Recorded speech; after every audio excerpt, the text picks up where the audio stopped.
Guys, এই মুহূর্তে আমি দাঁড়িয়ে আছি মদিনা মিষ্টান্ন ভান্ডারের সামনে। তো অবশ্যই আমরা এখন মদিনা মিষ্টান্ন ভান্ডারের ভিতরে প্রবেশ করব এবং এখানকার জানা অজানা কিছু তথ্য এবং কথা আমরা জানবো। এই জন্য ঢুকে পড়লাম মদিনা মিষ্টান্ন ভান্ডারের ভেতরে, প্রবেশ করে ফেললাম। তো অনেকেই টিভি চ্যানেলে দেখেছেন, শুনেছেন, আমিও দেখেছি এবং অনেকেই জেনেছেন, আবার হয়তো বা কেউ কেউ জানেন না এই মদিনা মিষ্টান্ন ভান্ডার সম্পর্কে।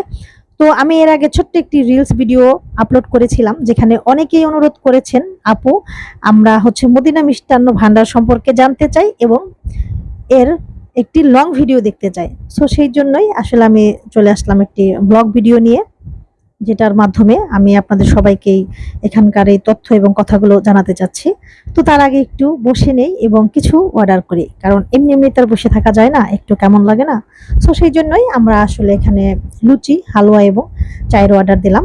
আর চাটা হচ্ছে স্ট্রং চা, খুবই মজাদার, ভীষণ মজাদার। আসলে আমি এখানে মদিনা মিষ্টান্ন ভান্ডারে এসে এর আগে আমি চা খাইনি। সো আজকেই ফার্স্ট এসেছি, তারপরেও আপনাদের অনুরোধের ভিডিও নিয়ে আসছি। আমিও এর আগে ইতিমধ্যে এই মদিনা মিষ্টান্ন ভান্ডার সম্পর্কে অনেক কিছু শুনেছি, বাট নিজ চোখে আমি এসে এখানে আসলে ভিডিও করিনি। তো আজকেই ভিডিও শুট করতে আসলাম। এখন কিন্তু প্রায় বাজে রাত 12:30। এই সময় আসলে আমি ভিডিও শুট করলাম আপনাদের জন্যই।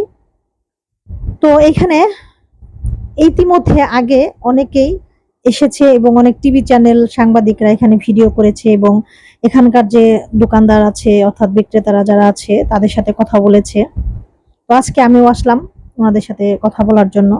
তো কথা বলে পরিশেষে শুনলাম বা বুঝলাম যেটুকু, এখানে নাকি প্রথমেই মূলত জিনেরা নাকি আগে এখানে কেনাকাটা করে। তো ওনারা নাকি বুঝতেও পারে, দেখতেও পারে, বাট ওনারাও না বোঝার ভান করে থাকে, ওনারাও বুঝতে দেয় না এরকম। তো জিনেরা যখন আগে কেনাকাটা করে নিয়ে যায়, তারপর